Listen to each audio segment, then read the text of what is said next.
We are talking Real Madrid, and they have been very busy this summer. As you can see, some new arrivals: Marco Correa, Denzel Dumfries, Ibrahima Konate, Bernardo Silva, and, of course, the special one, Jose Mourinho. It's going to be a very, very exciting season ahead. But let's go straight to our La Liga correspondent, Phil Kitromilides. How are you doing, Phil? And what do you think of the summer activity from Real Madrid?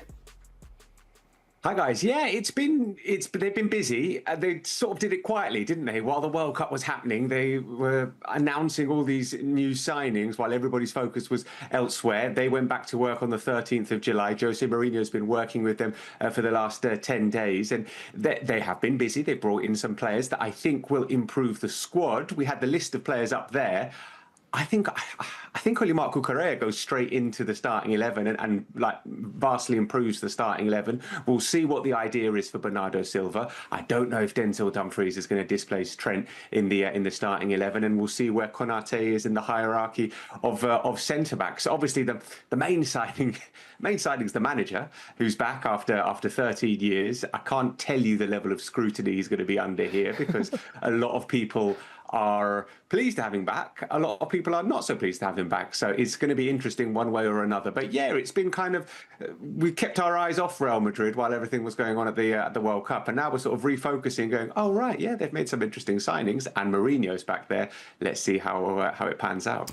That's a great point, because obviously the success of the Spanish national team, it's almost as if the media have turned their attention away from what's happening domestically. And it's given some time, some breathing space for a lot of these clubs to do some work. Real Madrid has impressed me so far, Phil. I've got to be honest with you. I know you live and breathe what's happening in La Liga. What would you like to see happen at Real Madrid now? To be able to be competitive at the top of the table, for Real Madrid to have success, what needs to happen?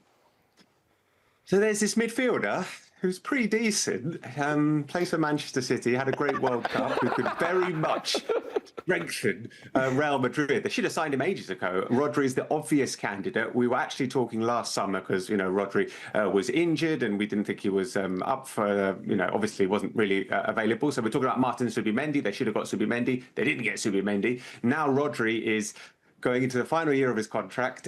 He's making all the right noises, saying, I kind of want to move back to Spain.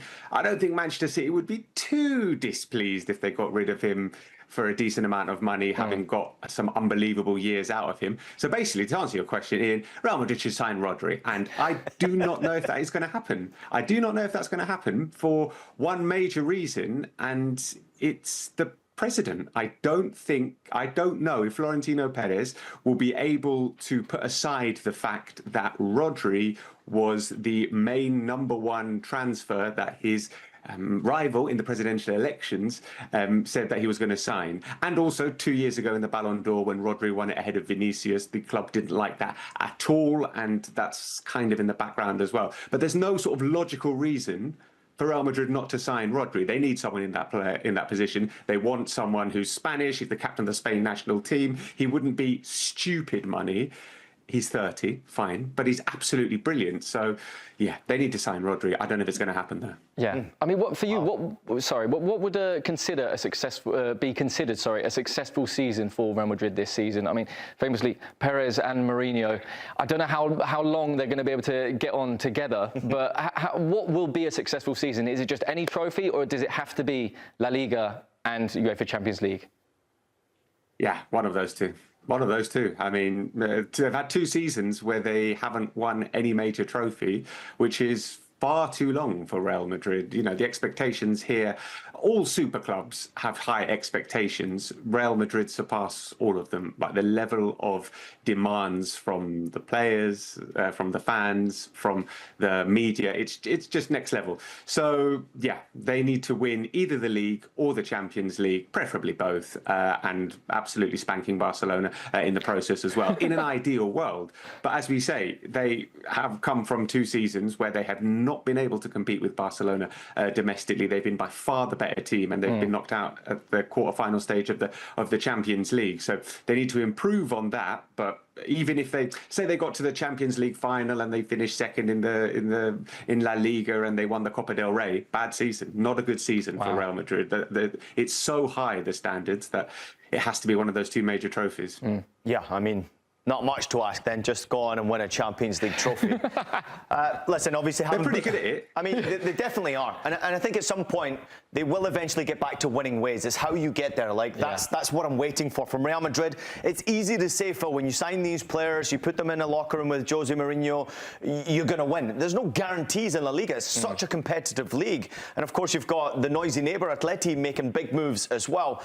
With you being boots on the ground and obviously living and breathing inside that city, it's always difficult. It's like a cauldron, right? And for Jose Mourinho back at Real Madrid, I'm intrigued to see what the media has been like acting around him. Like, what's the narrative going on in the media watching Mourinho back in and around the training facility? I've watched everything on YouTube. I've watched every interview I could possibly watch, but I'm still trying to figure out, is he welcomed there? Are they happy he's even back?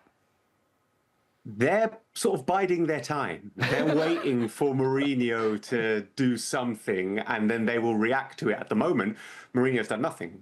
We haven't heard from him. He hasn't had a presentation. I don't know if he's going to have a presentation. He's been working since the 13th of July. He hasn't been presented to the media, which is strange. That doesn't usually happen. So I don't know if that's an express request from Mourinho himself, just saying, let's not have too much contact with the press, if possible.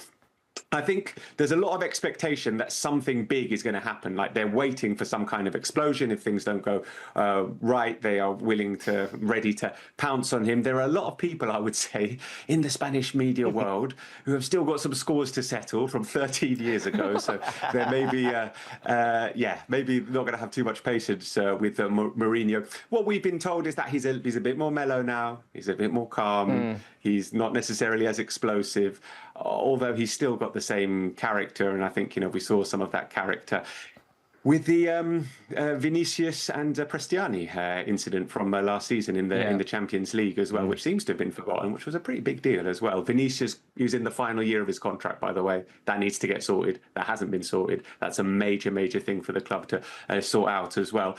But yeah, Mourinho is blockbuster. He's box office. He still is, even though he's supposed to be a little bit calmer. And we're all waiting to see how he handles his second tenure here. Yeah. I mean, whatever happens, it's going to be fireworks, and we're looking forward to it. So, Phil, thank you so much for joining us. Ian, I mean, the same thing for you. Do you see this going well? Is this built for failure, or is this built for success? Yeah, listen, Real Madrid, obviously, over the last couple of years has been a bit of comedy, right? There has still been some good moments that Real Madrid have had, and obviously individual moments, team collectively, it's been disappointing. Last year, for example, under Xabi Alonso was truly embarrassing, I feel. The way they handled the Xabi Alonso situation, I think the way the players handled that situation was also disappointing. So I'm intrigued to see what happens here with Mourinho and the group. How does he bring this group together? Because there's no doubt on paper, Real Madrid, with the players that they have at their disposal, now the new additions to the squad, it's a phenomenal squad. And it should be competitive, not only to win domestically, but also should be competitive for the Champions League. Now, every single time I always ask Phil pretty much the same question that you just asked, like, what's considered a success? And more often than not at Real Madrid, it's Champions League, right? You've got to be competitive in the Champions League. You've got to try and get to a final and win a Champions League. This guy has class. But the problem I've got with Mourinho right now, does he still have that hunger, that bite, that desire, that willingness to go the extra mile? You remember that old mentality he had? I don't know if he's still got it, so I'm excited to see if it's still there in him. Yeah, I mean, the team is so full of incredible players, talented players, a lot of egos as well. Like any dressing room, but especially at Real Madrid, you're playing for the biggest club in the world. There are egos everywhere. Does it take someone like Mourinho, who, in his pomp especially, maybe not so much now, as Phil was saying, but has a big ego himself, to come into the dressing room and it's someone they do respect because he's won so much and because of just the way he is? Well, I think they probably would have expected to respect Xabi Alonso because of what he did as a player at the football club as well. Let's not forget, this guy has won everything as a player, won the World Cup, right? So he's done everything. He also did a lot at that football club as a player as well, so he has the DNA in him. Mourinho also has that, right? And he has respect, I think. I think the difference between those two coaches is obviously having someone who is a man manager and someone who is a team manager, right? Xabi Alonso wanted to coach the team. He wanted to make them better out on the training ground, asking players to do things that players just simply turned around and said, we're not doing. With Mourinho, he's a bit better than that when it comes to man management. It's almost as if he's got the arm over the shoulder of a lot of those players who were doubting their place. He puts confidence confidence in individuals, and if he can bring that group together, which I actually expect he does, I think Real Madrid will be competitive. I like your shout for the La Liga title, because I do think that he has to win a trophy. I think Champions League is a stretch, but if they play well domestically, anything can happen in the Champions League as well. Yeah, absolutely. It's going to be fun to watch. It's always fireworks with Jose Mourinho.